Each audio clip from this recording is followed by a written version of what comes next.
ये सखी ससुरा के समाचार बतावा हो। जीजा जी का करेले?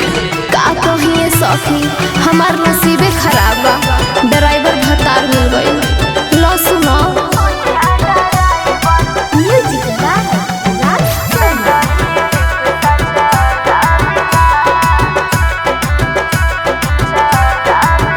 रात खोसे लसैया पलक भीतरी करे चारज हो अपन रोज बेटरी। हे सखी सुना, रात खोसे लसैया पलक भीतरी करे चारज हो अपन रोज बेटरी। होखे बिना खे रोड पे दौरे गेयर न तनिको लगावेला। सुनो ए सखी हमर सोइया ड्राइवर बैटरी रिक्शा चलावेला। सुनो ए सखी हमर सोइया ड्राइवर बैटरी रिक्शा चलावेला। आवा आवा ए भौजी 10 रुपये भाड़ा महरवा दोस्तपुर अकबरपुर रामपुर 10 रुपये भाड़ा।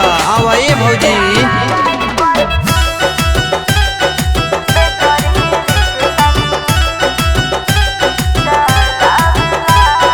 साइड न ले लहो मोर बलमुआ बीच सड़क पे रोकेला।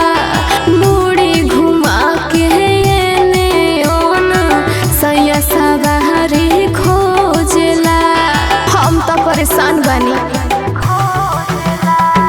साइड न ले लहो मोर बलमुआ बीच सड़क पे रोकेला। मुड़ी घुमा के एने ओना सैया सवारी खोजेला।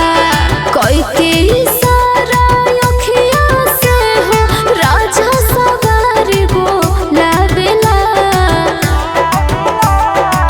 सुनो ए सखी हमर सोइया ड्राइवर बैटरी रिक्शा चलावेला। सुनो ए सखी हमर सोइया ड्राइवर बैटरी रिक्शा चलावेला। 10 रुपये भाड़ा महरवा दोस्तपुर अकबरपुर रामपुर 10 रुपये भाड़ा। आवा ए भौजी।